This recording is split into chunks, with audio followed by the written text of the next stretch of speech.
샬롬 샬롬 샬롬 샬롬. 하나님 사랑합니다. 여러분 주 안에서 사랑합니다. 오늘 역대상 9장 말씀이죠. 17절에서 27절 교회 직분자들의 자세를 말씀하고 계십니다. 17절에 보면 문지기는 살룸과 아곡과 달몬과 아히만과 그의 형제들이니 살룸은 그 우두머리라 이렇게 시작을 하죠. 27절에 그들은 하나님의 성전을 맡은 직분이 있으므로 성전 주위에서 밤을 지내며 아침마다 문을 여는 책임이 그들에게 있었더라. 17절에 이렇게 마무리를 하고 있습니다. 9장 말씀 다시 한번 보도록 하죠.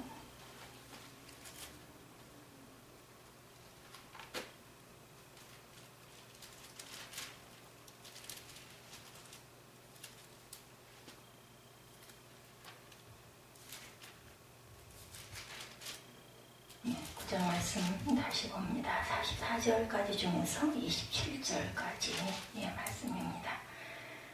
그들은 하나님의 성전을 맡은 직분이 있으므로 성전 주위에서 밤을 지내며 아침마다 문을 여는 책임이 있었다. 이렇게 말씀하죠. 지금까지 이스라엘 12지파의 족보를 기록한 목적이 무엇인지 9장에는 드러나고 있습니다. 9장은 바벨론 포로에서 돌아온 자들은 내용별, 직무별, 출신별로 구분해서 싣고 있죠. 또한 포로 귀환 후 예루살렘에 거주한 이스라엘 백성의 족보를 거주지 그리고 맡겨진 직무와 더불어 소개하고 있는 거죠. 그리고 사울의 족보가 다시 언급이 되는 것을 우리가 볼 수가 있습니다. 첫 번째 예루살렘에 거한 자들 2절에서 9절까지 보면 나타나 있습니다. 바벨론에 끌려가서 1절에 유대인들이 바벨론에 포로로 잡혀간 것은 4차에 걸쳐 이루어졌습니다. 첫 번째는 기원전 605년에 다니엘을 포함한 왕족들과 귀족 계급들, 그리고 두 번째는 기원전 597년에 그러니까 97년이고 605년이니까 한 8년 그 이후에 야웨긴 왕을 포함한 사람들이 끌려갔고, 세 번째는 기원전 586년 97년에서 86년이니까 86년이니까 7년인가요? 그 이후에 시드기야 왕과 백성들이 끌려갑니다. 마지막은 581년에 한 5년 이후에 유다에 남은 사람들이 끌려갔어요. 이렇게 해서 3차에 걸쳐서 끌려가죠. 첫 번째, 두 번째, 세 번째. 이는 유다의 범죄함으로 인한 하나님의 징계였습니다. 다니엘을 포함한 왕족들과 귀족 계급이 끌려가죠. 다니엘 1장 3절에서 6절에도 나타나 있습니다. 왕이 황관장 아스부나스에게 말하여 이스라엘 자손 중에서 왕족과 귀족 몇 사람, 곧 흠이 없고 용모가 아름답고 모든 지혜를 통찰하며 지식에 통달하며 학문에 익숙한 왕궁에 설 만한 소년을 데려오게 하였고, 그들에게 갈대아 사람의 학문과 언어를 가르치게 합니다. 또 왕이 지정하여 그들에게 왕의 음식과 마시는 포도주에서 달마다 쓸 것을 주어 3년을 기르게 하였으니 그 후에 그들은 왕 앞에 서게 될 것이었더라. 그들 가운데 유다 자손 곧 다니엘과 하나냐와 미사엘과 아사랴가 있었더니 황관장이 그들의 이름을 고쳐 다니엘은 벨드사살이라고, 하나냐는 사드락이라 하고, 미사엘은 메삭이라고 하고, 아사랴는 아벳느고라 하였더라. 원래 이름을 개명을 했어요. 그죠? 유다 포로에 대해서도 이스라엘의 하나님 야훼께서 이와 같이 말씀하시니라, 내가 이곳에서 옮겨 갈대아인의 땅에 이르게 한 유다 포로를 이 좋은 무화과 같이 잘 돌볼 것이라 이렇게 말씀합니다. 귀환의 의미를 보죠. 포로로 이스라엘에 끌려갔던 사람들 중 고레스의 칙령에 따라 기원전 538년에 1차로 이스라엘 제사장들과 레위 사람들과 느비든 사람들이 귀환하죠. 이들은 귀환해서 예루살렘에 거주합니다. 이처럼 이스라엘 백성이 하나님께 범죄해서 이방의 포로로 잡혀가 그곳에 거하다 본성에 돌아오게 된 것은 여호와의 구원을 의미합니다. 시편 81편 1절에도 야훼 주께서 주의 땅에 은혜를 베푸사 야곱의 포로된 자들이 돌아오게 하셨으며, 2절에 주의 백성의 죄악을 사하시고 그들의 모든 죄를 덮으셨나이다. 그 본성에 거한다고 했으라. 2장 70절에도 이에 제사장들과 레위 사람들과 백성 몇과 노래하는 자들과 문지기들과 느비딘 사람이 각자의 성읍에 살았고 이스라엘 무리도 각자의 성읍에 살았더라. 세 번째 예루살렘에 거주하는 자들에 대해서 2절에 말씀하고 있습니다. 9장 2절 보죠. 그들의 땅 안에 있는 성읍에 처음에 거주한 이스라엘 사람들은 제사장들과 레위 사람과 느비딘 사람들이라 이렇게 말하고 있죠. 역대기 저자는 포로 귀환 이후에 유다의 신정국가로 합법성을 내세우기 위해서 예루살렘 거민들의 명단을 기록했어요. 즉 예루살렘은 이스라엘의 변함없는 종교적 중심지였고 합법적인 수도였습니다. 예루살렘 거민들의 명단은 바벨론에서 귀환하여 신정국가를 재건하자 했던 이스라엘 공동체의 적잖은 의미를 부여합니다. 예루살렘에 거한 자는 유다와 베냐민과 에브라임 므낫세 지파에 속한 자들이죠. 하나님의 성 시편 46편 4절 한 시내가 있어 나뉘어 흘러 하나님의 성 곧 지존하신 이의 성소를 기쁘게 하도다. 베레스의 아들에 대해서 역대상 2장 5절에 베레스의 아들은 헤스론과 하몰이요. 6절에 보면 세라의 아들은 시므리와 에단과 헤만과 갈볼과 다란이 모두 6사람이다 이렇게 나타나죠. 제사장들과 레위인들에 대해서 10절에서 14절에 나타납니다. 가장 먼저 귀환한 제사장들이죠. 2절에 보면 그들은 땅 안에 있는 성읍에 처음으로 거주한 이스라엘 사람들은 제사장들과 레위 사람들과 느디님 사람들이더라 이렇게 증거하고 있습니다. 또한 이들은 하나님의 이름으로 백성들을 축복하고 율법을 가르치고 그들을 깨우치는 일을 함칙하죠. 제사장들에 있어서 예루살렘으로 돌아와 무너진 성전을 재건하고 제사 제도를 회복해서 하나님께 참된 예배를 드리는 것은 그들의 당연한 당면 과제였습니다. 그래서 백성들을 새롭게 하나님의 역사하신가 그분께 순종하는 법을 배우게 되죠. 아론의 자손 그 제사장들 레위기 1장 5절이죠. 그는 야훼 앞에 수송아지를 잡을 것이요 아론의 자손 제사장들은 그 피를 가져다 회용 문 앞 제단 사방에 뿌릴 것이며 그는 또한 번제물의 가죽을 벗기고 각을 뜰 것이다 말합니다. 하나님의 전을 위하여 수종 두는 자들이죠. 에스라 8장 17절에 가시비아 지방으로 보내어 그곳 족장 이또에게 나아가게 하고 이또와 그의 형제 곧 가시비아 지방에 사는 느디림 사람들에게 할 말을 일러주고 우리 하나님의 성전을 위하여 삼질자를 데리고 오라 하였다 말하죠. 귀하는 레위인에 대해서 14절에 증거하고 있습니다. 레위 사람 중에는 무라리 자손 스마리아이니 그는 하슈베 아들이요 아스리감의 손자요 하사비아의 증손이다. 또 박박갈과 헤레스와 갈랄과 마띠니아이며 그는 미가의 아들이요 시그리의 손자요 아삽의 증손이다 이렇게 증거합니다. 그래서 이들은 하나님 전의 일에 수종들 재능 있는 제사장들의 지시에 따라 사회 질서와 예배 의식을 회복하는 데 주력했던 사람들. 바벨론 포로 생활에서 귀환한 레위인들은 각기 조상이 맡았던 직무에 따라 유사와 재판관, 성전 문지기, 성전의 기고관리, 찬송하는 자 등으로 구분되어서 봉사를 했습니다. 하나님께서는 이스라엘 여러 지파 가운데 레위 지파를 특별히 선택하시죠. 그리고 그들로 하여금 성전에서 봉사하도록 하셨어요. 선지자 스마야에 대해서 열왕기상 12장 22절에 보면 하나님의 말씀이 하나님의 사람 스마야에게 임하여 이르시되 마띠냐도 역대상 9장 15절에 더 박박길과 헤레스와 길랄과 마띠냐이니 그는 미가의 아들이요 시그리의 손자요 아삽의 증손이다 증거하죠. 사울과 요나단의 계보에 대해서 초대왕 사울에 대해서 39절에 말씀하고 있습니다. 9장 39절을 보면 네일은 기스를 낳고 기스는 사울을 낳고 사울은 요나단과 말기수아와 아비나답과 에스바라를 낳았으며 요나단의 아들은 무리바알이라 무리바알은 미가를 낳았고 미가의 아들들은 비돈과 멜렉과 다레아와 아하스이며 아하스는 아라를 낳고 아라는 알레멕과 아스마웻과 시므리를 낳고 시므리는 모사를 낳고 모사는 비느아를 낳았으며 비느아의 아들은 르바야요 그의 아들은 엘르아사요 그의 아들은 아셀이며 아셀이 6아들이 있으니 그들의 이름은 아스리감과 보고르와 이스마엘과 스가랴와 오바댜와 하나니라. 아사의 아들들은 이러하였더라. 이렇게 해서 9장이 끝이 나죠. 본장 35절에서 44절까지 35절에서 44절까지 제가 읽었습니다. 역대상 8장 29절과 40절과 29절에서 40절 역대상 8장 29절에서 40절과 같은 사울의 가계가 기록되어 있어요. 9장과 역대상 8장 29절에서 40절 반복된 본문을 분석해보면 첫째로 사울왕의 조상 여디엘의 아들들로 구성되어 있고 둘째 사울왕의 가족들 그리고 마지막은 요나단의 아들 무리바알과 그의 후손들로 구성된 것을 보게 됩니다. 9장의 말미에 사울왕의 계보를 기록한 것은 사울과의 패망을 밝히기 위함이라고 볼 수가 있겠죠. 사울은 기스의 아들로 이스라엘의 초대 왕으로 사무엘에게 기름 부음을 받았으나 왕이 되고 나서 교만해져서 하나님께 범죄합니다. 그래서 하나님의 진노로 인해 갈보아 산에서 죽게 되죠. 기스의 아들 사울에 대해서 역대상 8장 33절에 넬은 기스를 낳고 기스는 사울을 낳고 사울은 요나단과 말기수아와 아비나답과 에스바를 낳았으며 블레셋 사람들이 죽이죠. 사무엘상 31장 2절에 블레셋 사람들이 사울과 그의 아들들을 추격하여 사울의 아들 요나단과 아비나답과 말기수아를 죽이느라. 블레셋 사람들이 죽입니다. 요나단의 계보에 대해서 40절에 실려있죠. 요나단의 아들은 무리바알이라. 무리바알은 미가를 낳았고 이렇게 쭉 그 이후 44절까지 나타납니다. 요나단은 사울왕의 아들임에도 불구하고 다윗을 대적하지 않고 오히려 사랑하죠. 그는 다윗이 왕이 된 후에도 자기 집을 돌봐달라고 부탁을 합니다. 그래야 다윗은 요나단과의 언약을 기억하고 그 가정에 은혜를 베풉니다.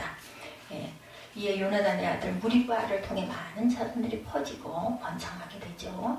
다리를 절었어요. 그죠? 그런데도 무리바알의 아비 요나단 33절에 나타난 역대상 8장 33, 4절이죠. 넬은 기스를 낳고 기스는 사울을 낳고 사울은 요나단과 말기수아와 아비나답과 에스바알을 낳았으며 요나단의 아들은 무리바알이라. 무리바알은 미가를 낳고 미가의 아들들은 비돈과 멜렉과 디레아와 아하스다. 이렇게 말씀합니다. 항상 왕의 상에서 먹었어요. 무리바알은 사무엘하 9장 10절에도 너와 내 아들들과 내 종들은 그를 위하여 땅을 갈고 거두어 내 주인의 아들에게 양식을 다 주어 먹게 하라. 그러나 내 주인의 아들 무비보셋은 항상 내 상에서 떡을 먹으리라 하니라. 시바는 아들이 15명이요 종이 20명이라. 이렇게 말씀합니다. 이렇게 해서 이스라엘 백성들은 범죄하여 바벨론으로 포로로 잡혀갔지만 하나님의 긍휼을 위해서 회복되어 다시 예루살렘으로 귀환하죠. 우리는 이 역대상 9장을 통해서 흩어졌던 백성이 회개하고 돌아오면 하나님께서 그들을 사랑과 긍휼로 싸매주시고 회복시켜 주신다는 것을 알게 됐어요. 우리는 하나님의 진노가 있을 때 즉시 자신의 죄를 회개하고 주께 돌아와야 하겠죠. 건강한 믿음을 우리가 위한 기초를 잘 쌓아야 합니다. 기독교 선교연맹의 창시자인 신선 목사님은 예수님을 믿는 축복의 중요성을 확실히 각인시키려고 150년 전에 사중복음을 내세워 말합니다. 즉 예수님은 영혼을 구원해 영생을 주시는 구원의 주이시고 구원 후에도 극적이고 점진적인 삶의 변화를 이끄는 성결해 주시고 성도의 건강 및 병의 극복 능력도 넘치게 주시는 신유의 하나님이시고 또한 성도의 소망대로 언젠가 다시 오셔서 천국을 회복시켜 주실 재림의 주다. 이렇게 말하고 있습니다. 그중 사중복음으로 믿음의 축복을 굳건히 각인시키려면 시키면서 15세기 말에 미국의 신앙 부흥운동을 이끌어가죠. 20세기 초에 선교사 카우만이 일본에서는 동경 성서학원에서 사중복음을 배운 몇 명의 한인들이 한국에 돌아와 사중복음을 전파해서 뿌리를 내린 교단이 바로 성결교단입니다. 그래서 성결구의 사중복음과 유사한 중생, 성결, 신유, 재림 이런 사중복음이죠. 또한 20세기 초 미국에서 순복음교단으로 알려진 하나님의 성애가 방언 문제로 갈라져 나갑니다. 방언을 해도 좋고 안 해도 좋다는 입장인 반면 순복음교단은 방언은 성령 세례의 증거로 필수적이다라는 입장을 주장하죠. 비록 기독교 선교연맹과 순복음교단이 방언 문제로 갈라지기는 했지만 19세기 말에 감리교의 웨슬리 사상을 바탕으로 비슷한 부흥운동의 길을 걸었기 때문에 복음의 강조점에서 유사한 부분이 상당히 많습니다. 성결교와 그 하나님의 성에는 순복음교단은 성결교리 대신 방언을 표정으로 한 성령 충만 교리를 강조하고 예수님이 외적인 번성과 성장의 은혜도 주신다는 축복 교리를 추구해서 오중복음, 중생, 성령 충만, 축복, 신유, 재림이 되죠. 그래서 감리교의 웨슬리 사상을 바탕으로 부흥운동을 주도했어도 C&MA가 순복음교단처럼 방언 문제나 축복거리에서 아주 진보적인 색채를 띠지 않았던 이유는 창시자인 심슨 목사가 성경 말씀을 중시하는 보수적인 장로교 출신 목사였기 때문이라고 합니다. 그래서 CNMA는 선교를 중시하고 치유, 은사, 방언이 오늘날에 있다는 진보적인 입장을 취하면서 성경 말씀을 중시하는 면에는 보수적인 장로교 많고 매우 보수적인 입장을 취하고 있습니다. 왜 CMNA가 사중복음, 성결교단의 사중복음, 순복음교단의 오중복음 등의 명칭이 있게 되었는지 한번 보죠. 기독교의 믿음을 더욱 건강하고 튼튼하고 지속적이 있는 믿음으로 만들려는 방편이었다고 그러죠. 그런 몇중복음이라는 명칭은 없지만 장로교나 감리교도 교단 나름대로 중시하는 핵심 교리 사상들이 다 있습니다. 왜 그런 교리와 사상을 내세울까? 그것도 역시 기독교의 믿음을 건강하고 튼튼하게 지속성 있는 믿음으로 만들기 위해서겠죠. 그래서 교회 직분자의 자세를 보면 지금 자유주의 및 이단 사상이 기독교와 교회를 많이 흔들고 있기도 합니다.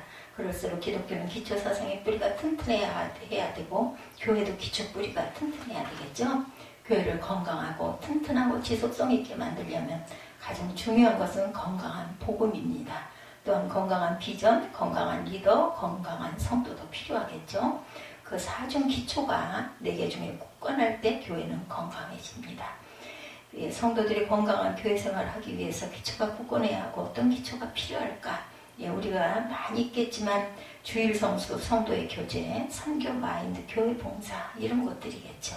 첫째 주일 성수에 거의 우리가 정말 항상 주일 성수는 목숨을 걸듯이 주일 성수 절대로 어기지 말아야 되고, 둘째는 예배와 식사는 물론 다양한 교제 프로그램에 참여할 줄 알아야 합니다. 셋째는 주중에 열심히 일에 창출하는 영향력과 가치로 복음 전파, 세계 선교에 기여해야 되고, 넷째로는 교회 봉사와 헌신에도 우리가 정말 열심히 있는 성도들이 되어야 되겠다. 그럴 때 건강한 교회, 건강한 성도들이 됩니다. 연말이 되면 각 교회마다 직분자들이 새로 임명되죠. 큰 교회에서는 직분자가 큰 돈을 움직이는 직분을 맡기도 합니다. 그러나 그런 직분만 중시하지 말고 작은 교회에서 맡은 일에 그 열심을 다하는 직분을 맡았으면 섬김받는 직분이 아닌 섬기는 직분, 이렇게 우리가 열심히 섬겨야 되겠죠. 직분을 소중히 여겨야 합니다. 본문도 바벨론 포로 생활에서 예루살렘을 귀환한 회방 문지기 등 레위인 봉사자의 내력과 명단의 기록이 나오고 있습니다. 17절에 문지기는 살룸과 악곡과 달몬과 아히만과 그의 형제들이니 살룸은 그 우두머리라. 당시 성전 문을 지키는 문지기 직분은 레위인들이 맡았어요. 성전 문지기의 기본 직무는 아침에 성전문을 열고 저녁에 닫는 것이었습니다. 언뜻 보면 별것도 아닌 문 열었다 닫았다 하는 일 같지만 그렇지가 않죠. 시편 84편 10절에 고라사스는 주의 궁전에서의 한 날이 다른 곳에서의 첫날보다 나은즉 악인의 장막에 사는 것보다 내 하나님의 성전 문지기로 있는 것이 좋사오니라고 노래합니다. 우리 지금 요즘의 개념으로 말하면 배평 아파트에서 악하게 3년 사는 것보다 하루에 교회 봉사가 더 좋다, 이런 뜻을 가지고 있습니다. 교회 봉사는 복의 원천이죠. 청소하고 식사를 준비하고 설거지하는 것처럼 비천하게 보이는 봉사도 하나님은 상당히 소중히 보신다는 것. 결국 교회 봉사 중 어떤 것도 소중하지 않은 것은 없습니다. 그런 의식을 가지고 교회 직분을 소중히 여기며 우리가 신실하게 살아가야 합니다. 두 번째, 직분을 힘써 수행해야 되겠죠. 살룸 휴압 문지기들은 왕의 문 동쪽 곳 레위자손 지붕의 문지기였다. 18절에 증거합니다. 왕의 문은 왕궁에서 성전으로 연결된 길에 있는 성전 동문으로 사도행전 3장에 언급된 미문입니다. 광야 시절에 성막 주위의 사방에 레위자손이 진영을 치고 있었고, 그 진영 주위의 동서남북에는 이스라엘 12지파의 진영이 3개씩 포진해 있었습니다. 가장 중요하게 지켜야 할 성막 동쪽 문에는 레위 둘째 아들인 고핫 자손 중 제사장 가문인 아론의 직계 후손들의 진영이 있었죠. 결국 왕의 문을 지키는 레위 자손 진영의 문지기란 제사장 가문의 문지기란 뜻입니다. 문지기의 직분을 맡은 자는 212명이었다. 22절에 증거하죠. 22절 봅니다.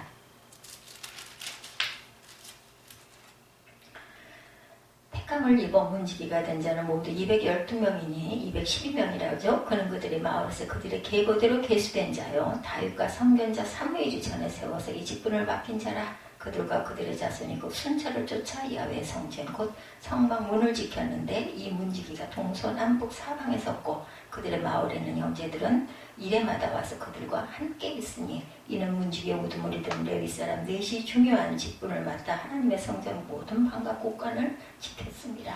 20절까지 이렇게 증거하고 있습니다. 가장 중요하게 지켜야 할 성막 동쪽 문에는 레위의 둘째 아들인 고앗 자손 중 제사장 가문인 아론의 직계후손들의 지명이었다라는 거죠. 결국 왕의 문을 지키는 레위 자손 진영의 문지기란 제사장 가문의 문지기란 뜻입니다. 문지기 직분을 맡은 자는 212명이었다라고 증거하죠. 212명이 다 성전에 거할 수 없으니까 예루살렘 성 인근 마을에 거주하다가 자기 당번 때 성전으로 올라가서 봉사했습니다. 그 문지기 직무를 감당하려고 성전과 가까운 인근 마을에서 거주하면서 언제든지 성전에 달려올 준비를 하고 있었죠. 그것은 자기 직분을 힘써 수행하는 삶을 향한 도전이죠. 그러나 교회를 지키겠다고 매일 교회에 나올 필요는 없어요. 성도들이 주중에 일터와 배움터에서 삶으로 예배를 드리고 아브라함처럼 인물되는 길을 준비하는 것도 힘써 직분을 준행하는 것이죠. 직분을 함께 감당해야 합니다. 또한 당시 성전 문지기 시스템을 어떻게 운영했는가, 문지기들과 그들의 자손이 그 순차에 쫓아 야훼 성전과 성막문을 지켰다라고 23절에 증거하고 있습니다. 그때 부친을 따라 성전을 지키려고 하는 자녀는 어떤 심정이었을까? 특별한 존재가 된 것 같은 뿌듯함이 있었겠죠. 23절에 보면 그들의 자손이 순찰을 쫓아 야훼 성전 성막 문을 지켰다. 동서남북 사방에 섰다라고 얘기하죠. 그래서 26절에 이는 문지기의 우두머리든 레위 사람 넷이 중요한 직분을 맡아 하나님의 성전 모든 방과 곳간을 지켰습니다. 그들은 하나님의 성전을 맡은 직분이 있으므로 성전 주위에서 밤을 지내며 아침마다 문을 여는 책임이 그들에게 있었더라. 그 중에 어떤 자는 섬기는 데 쓰는 기구를 맡아서 그 수요대로 들어가서 수요대로 내려오며도 어떤 자는 성소의 기구와 모든 그릇과 고운 가루와 포도주와 기름과 유향과 향품을 맡았으며 또 제사장들 아들 중에 어떤 자는 향품으로 향기름을 만들었고 고라 자손 살룸의 맏아들 맏디다는 레위 사람은 전병을 굽는 일을 맡았으며 이렇게 각각 직분들이 있었어요. 그죠? 또한 부친과 함께 성경문을 지키면서 하나님을 사랑하고 성전을 사랑하고 부친을 존경하고 자기 사명을 새롭게 하는 등의 무언의 놀라운 신앙 교육이 성전 문지기 봉사를 통해 이루어졌을 것입니다. 자녀가 갈 때 부모가 수시로 점집 다니고 이상한 무속신앙을 따르면 얼마나 상처가 되었을까요? 그죠? 최대 자녀 교육은 교회를 신실하게 섬기는 부모의 모습을 보여주는 것입니다. 그 모습은 자녀의 머리에 평생 잊히지 않을 것이죠. 우리 부모님은 교회를 신실하게 섬겼어라는 그 머릿속에 영상 하나만 남겨도 자녀는 하나님과 교회를 사랑하고 저절로 인물의 길을 걸어가게 될 것입니다. 복은 후대까지 지속되어야 참된 복이라고 하죠. 그래서 하나님은 성전 문지기 직분을 감당할 때 문지기들과 그들의 자손이 함께 직분을 감당하게 하죠. 당시 성전에서는 많은 사람을 수용할 수 없기 때문에 택함받은 문지기들이 일주일마다 순찰을 따라 성전의 동서남북 사방을 지켰는데 그때 마음이 감동된 마을의 형제들은 함께 와서 성전을 지켰다고 24절에 증거합니다. 그러면서 하나님 사랑하는 마음과 공동체 연대의식에 견고해졌을 것입니다. 교회를 지키기 위해서도 각각의 달란트와 특성을 따라 동쪽에 선 교인, 서쪽에 선 교인, 남쪽에 선 교인, 북쪽에 선 교인이 다 필요합니다. 그렇게 각각의 직분에 따라 함께 협력해 섬기면 그 교회는 건강하고 튼튼한 교회가 안 될 수가 없겠죠. 교회에서 직분을 수행할 때 서로의 직분을 인정해주고 고맙게 여기고 힘써 협조하고 주일들 출석 인원이 적으면 어떤 그 성도들은 침울해진다고 그래요. 그것 또한 교회 사랑의 표현입니다. 그때 불평거리와 원망거리와 시비거리를 찾으면 상황을 더 안 좋아지겠죠? 침울한 상황을 내가 더 기도하고 더 인물이 되어 많은 사람을 교회에 이끌고 교회의 사기를 높이는 존재가 되겠다는 새로운 다짐을 해야 할 것입니다. 그처럼 교회를 아끼고 생각하는 마음을 잘 승화시켜서 직분을 함께 잘 감당할 때 하나님은 그 교회에 복을 내려주십니다. 직분 이상의 책임을 지고 가야 합니다. 성전 문지기는 문만 지키는 역할을 하지 않았죠. 문지기들 중에 뽑혀 리더가 된 레위 사람 넷은 중요한 직분을 맡아 성전에 문 부분만 지킨 것이 아니라 성전 모든 방과 곳간도 지켰다. 26절에 증거합니다. 성전 모든 방과 곳간은 11조와 성물을 둔 곳이기에 도난당하지 않도록 특별히 문지기 리더의 관리로 그렇게 해서 지켜갑니다. 당시 레위인들은 문지기지 분만 같은 것이 아니었죠. 어떤 레위는 성전 기구와 용품을 관리하고 만들었습니다. 어떤 레위 사람은 전병 굽는 일을 맡았고 어떤 사람은 진설하는 떡을 맡아 안식일마다 준비합니다. 오늘날로 말하면 교회에서 안내위원이 동시에 식탁 봉사를 했다는 뜻이죠. 그것은 직분 이상의 책임자라는 암시입니다. 반면에 레위인 중 찬송을 맡은 우두머리들은 찬송에 전념하도록 다른 그 책무를 면제시켜 주었습니다. 그만큼 찬양 봉사를 중요하게 여겼죠. 레위인들은 다양하고 자기 맡은 직분대로 성전 봉사를 했고 교회에서도 그렇게 자기에게 맡겨진 일을 잘 감당해야 되겠죠. 교회 직분에는 귀천이 없습니다. 성가대, 주일학교, 안내, 식사, 청소, 봉사, 재정관리 다 중요합니다. 자기 맡은 자리에서 굳건하게 자기 직분을 잘 감당할 때 그 교회는 건강하고 튼튼하고 지속적인 그러한 은혜가 넘치게 되죠. 하나님은 그 교회에 좋은 인물도 주시고 선한 영향력도 넘치도록 하실 것이라는 것. 우리의 책임이 정말 막중하다는 것을 잊지 않는 저와 여러분 되시기를 주님의 이름으로 축복합니다.